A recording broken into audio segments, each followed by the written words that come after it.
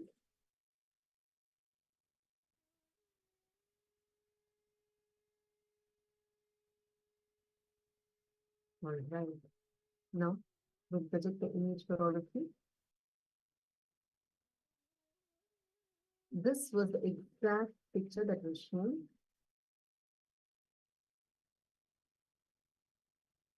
This was an image of a train that was projected for all of you to scan. And actually, what we can do now is all the participants that are here, and especially even whether they're watching this on Zoom, that are watching this on YouTube, please take a moment and you all can head to the Zoom and join the Zoom to have the experience that you're able to have a more interactive experience in the program.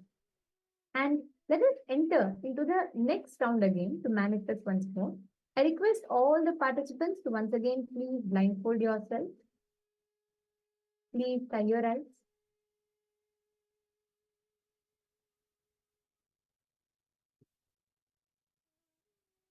I request all of you to close your eyes and please blindfold yourself.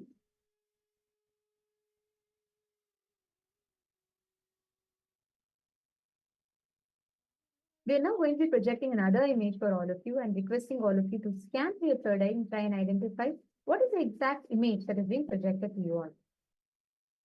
Please scan the Mahavakya.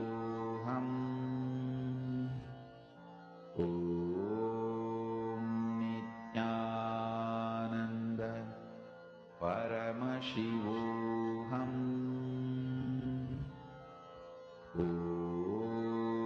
Nithyananda Paramashivoham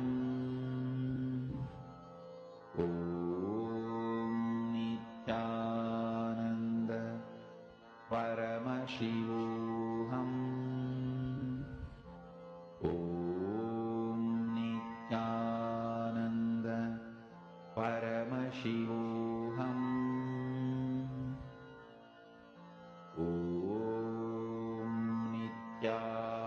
Nithyananda Paramashivoham Nithyananda Paramashivoham Nithyananda Paramashivoham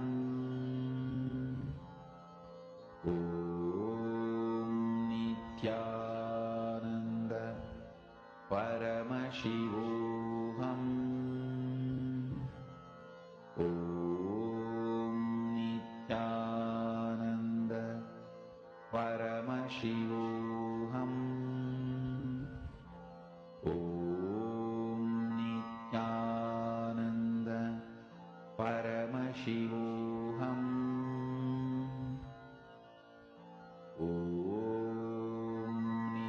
Nithyananda Paramashivoham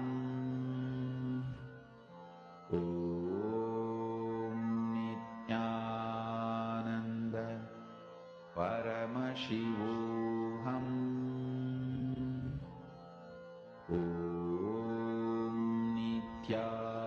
Nithyananda Paramashivoham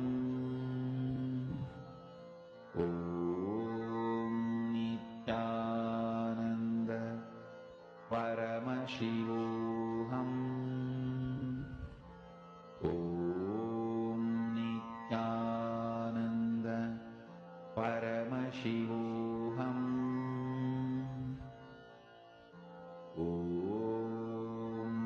Nithyananda Paramashivoham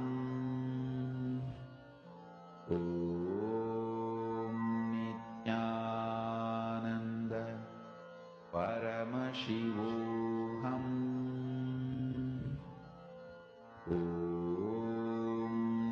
Nithyananda Paramashivoham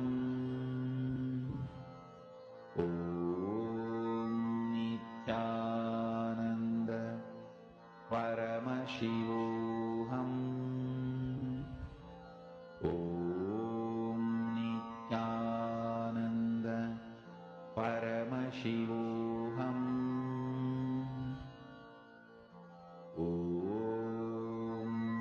Nithyananda